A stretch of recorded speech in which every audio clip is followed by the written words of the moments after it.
Friday Night Football Local 3 starts now. Take it away, B-Baylor.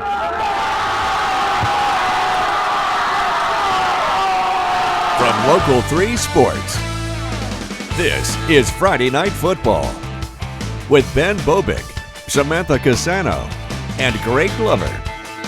Friday Night Football is brought to you by Food City, proudly featuring the certified Angus beef brand, the best Angus beef available. And Sonic, this is how we Sonic. And now, Friday Night Football. Welcome to the most must-see high school football show in the Tennessee Valley. Welcome to Friday Night Football on Local 3, Week 7. And this train is reaching top speed down the tracks. That is the high school football season. We're past the point of region play starting. Region title chances are either becoming reality or dwindling, as is the case for our game of the week, which needs no introduction. It's time for the Friday Night Football Game of the Week, sponsored by Warren & Griffin, your local five-star law firm, supporting high school football for decades in Chattanooga and North Georgia. If you've been around the city of Chattanooga, you've seen the signs, you've seen the flags on the back of vehicles signaling only one thing. It's Baylor McCallie week, and the Blue Tornado have their sights set on a 7th straight victory over Big Red, unless the hometown said otherwise. Home team, that is, excuse me. Sports reporter Samantha Casano got her first taste of this rivalry game tonight, and she joins us live from Haywood Stadium. Samantha, we all want to know how'd it go down? Ben, for months I have heard about the hype of the Baylor McCallie game, and man oh man did this not disappoint. Thousands of people lined the crowd, seas of red and blue, and we had one great game in store for us. Let's get to the highlights. This game back at Haywood Stadium for the first time in 3 years. First quarter, McCallie strikes first. Tario Price punches it in for the Blue Tornadoes' first touchdown of the day. Still first quarter, and Tario Price already has his second score of the night. McCallie leads 14-0 after one. Second quarter, Blue Tornado up 14-3. Caleb Hampton gets it done. Baylor has their first touchdown. They trail 14-10. Then Price stays in bounds and cashes it in. His third touchdown. McCallie leads 20-10 at the half. Third quarter, Whit Muschamp finds Jack Shutters just waiting in the end zone. That makes it a 3-point game. Baylor down 20-17. First and goal for the Blue Tornado. Jay St. Hilaire with the ball. Number 2 takes it in for the score. McCallie back in front by double digits, 27-17. Fourth quarter, Baylor down by 3. Muschamp connects with Amari Jefferson for the lead. Baylor leads 31-27. That's your final. For the first time in 7 years, the River Ridge rivalry belongs to the Baylor Red Raiders. Two great communities coming out and supporting a sport like football and these young men. And I know McCallie's got a wonderful program, a wonderful coach, and they're just getting started this year too.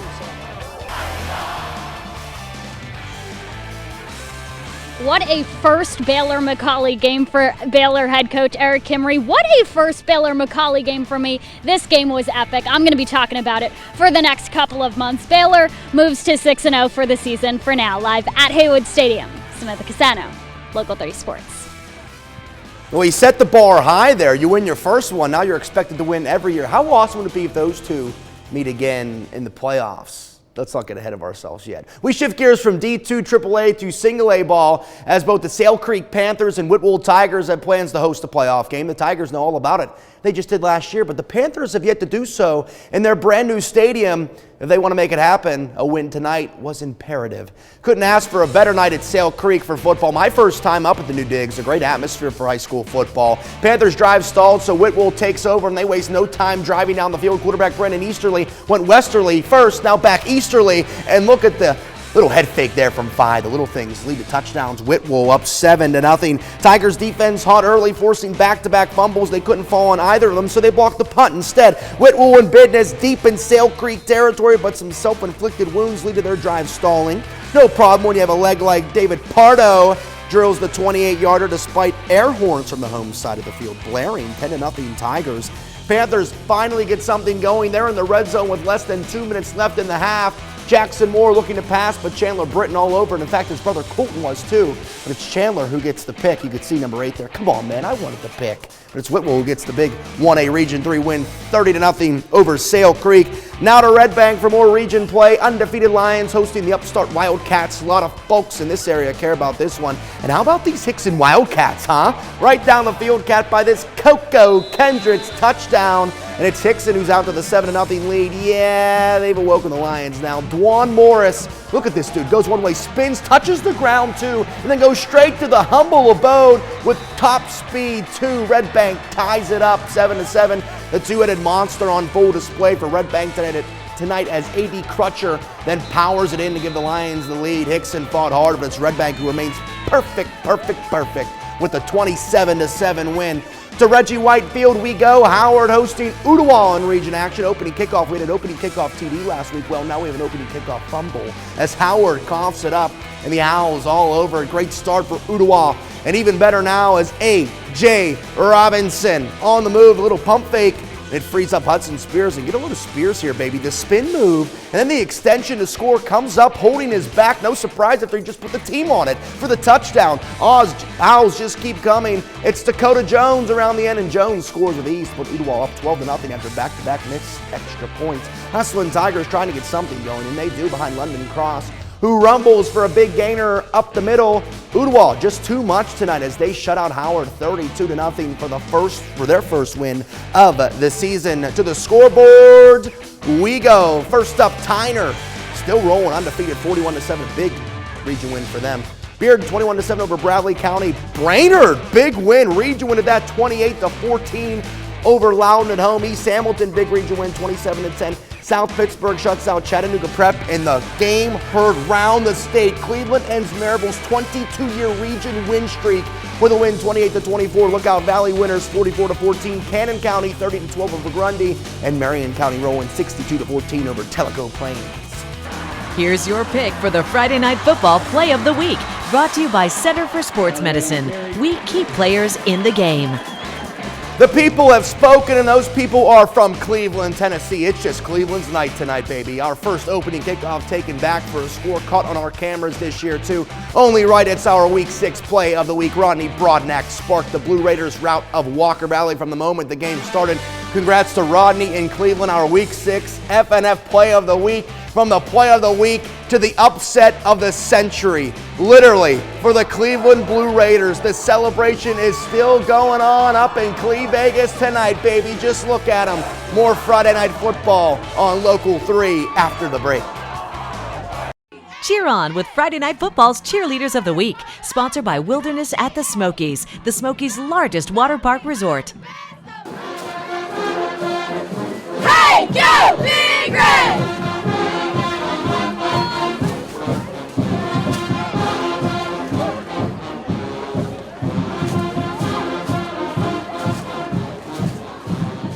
The Dade County Wolverines dropped down to single A this season, creating some new region matchups. One of them is against Tryon, who is looking to keep the momentum going after a great 2021 season. The two squared off tonight on Bulldog Boulevard as their postseason plans hinge on a victory. And they were fired up down in Tryon tonight. How could you not be? Big game field between the Bulldogs and Dade County.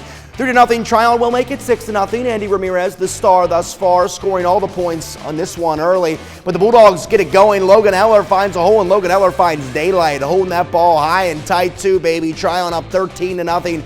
Dade County trying to get something going now, and they do so with Brody Cooper toting the rock. Check out Cooper shaking and baking, then banging heads all the way to the goal line as he gets the Wolverines on the board to cut into that Tryon lead.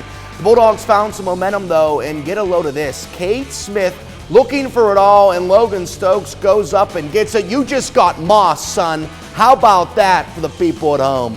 Play of the Week nominee, no doubt about it. Bulldogs get the big region win 39-21 as they continue to roll in 2022.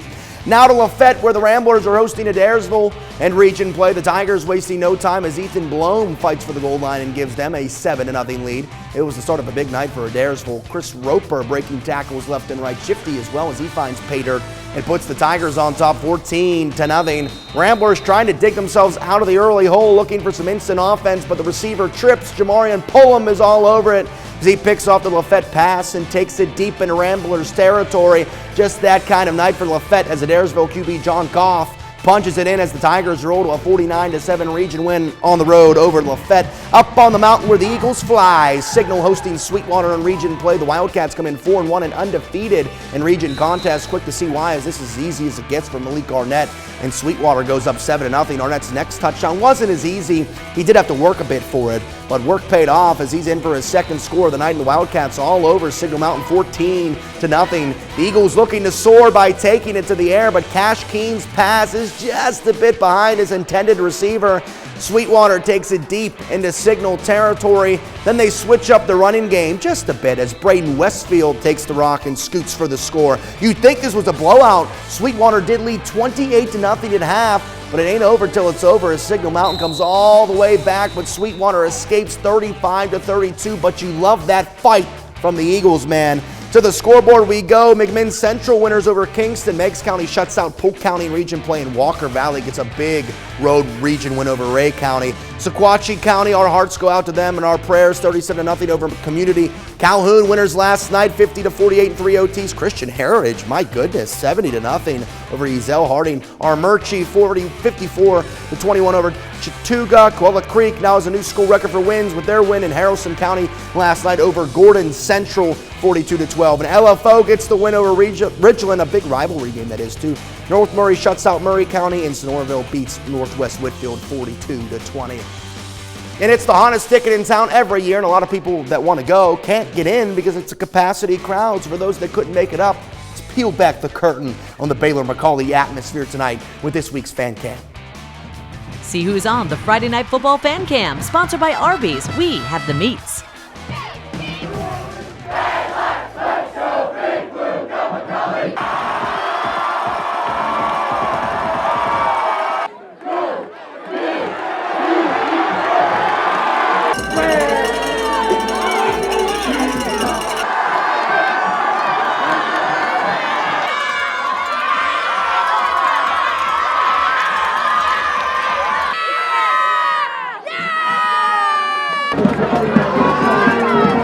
It's time now to strike up the Friday Night Football Band of the Week with Greg Glover. This is the percussion section. You have cymbals, you have quints or quads over here, bass drums back there. They're all hidden behind the drum major, so I wanted to make sure to give them some face time. Sound off! Noel Strickler, Haley Moore, Katarina, David Scott, drum captain. Clemente McCray. All right, it's the Hurricane Band from East Hamilton. You're seeing them now. They are your Band of the Week. In a game dubbed the Ridgecut Rivalry, the Boyd Buchanan Buccaneers and CCS Chargers added a little flair to their rivalry game this season. They're playing for a painted tire. I mean, who doesn't want to take a tire home on a hard-fought fall night? The Chargers and Bucks surely doing a big game last night in the 4-2-3, and here it is in all its glory. I mean, this puppy even has a gold trim. This is high-class stuff. We go to the second quarter, 0-0, and it's CCS who breaks the ice as Boo Carter punches it in to put the Chargers on the board. Now to the second half as Boyd Buchanan finally gets it going as Jacob Hutchison finds Caden Johnson for the 11-yard touchdown, and it's the Bucks on top 10-6. Chargers waste no time responding, and they waste no time overthinking it. To give us to Boo Carter, and it's Boo being Boo. Look at this dude refusing to go down. CCS back in front. Boyd Buchanan's turn to respond as they look to the air, but Hutchins' pass, it's going to be intercepted by Dre Martin. Spooky season is officially underway. Of course, it's been spooky season since August for CCS with Boo Carter on your team as he scores 4 tutters Thursday. That beautiful tire is back at CCS as the Chargers get a big region win 33-16 over Boyd Buchanan and their Ridgecut rivalry down in North Georgia. A big region matchup as Southeast Whitfield comes in 4-1 hosting Heritage, who's undefeated. Great crowd last night. The faithful behind the Raiders, of course, but the Generals open up the 14-0 lead, and here comes Southeast, and how about that fake? Braden Miles had everyone fooled. It was so alone, he almost tripped over his own feet. Maybe the easiest TD he'll score all season. Southeast cuts into the lead, but then we start to play a bit of hot potato with the ball after Heritage took the ensuing kickback for a score. They get the ball back after this Raiders fumble. They quickly move down the field, but then they cough it up at the goal line on the exchange, and Southeast dodges a big bullet and gets the ball back. Generals QB Caden Swope, he's had enough though. He's keeping the ball this time, holding on to it, and look at Swope move with the rock in his hand. Swope, there it is, baby, off the pylon. You love to see it. Southeast would have had a touchdown before the half, but Heritage rolls. Generals stay unbeaten with a 55-12 win over the Raiders on the road. To the full screens for the last time tonight. Bremen over Ringgold, Fort Payne over Lee, and New Hope 14-0 over North Jackson. North Sand Mountain, David Carroll loves this. Big winners. Pisgah 41-7 and Scottsboro 17-14 over Gunnersville. Andrews 50-7 over Hayesville. Cherokee big winners over Murphy 49-14. And SBA last night 35-0 over Notre Dame.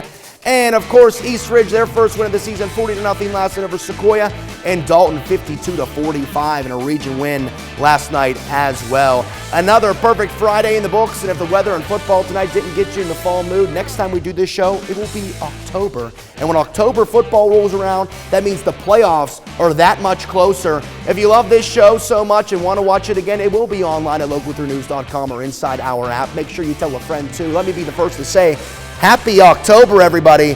Hope you have a lovely, lovely weekend.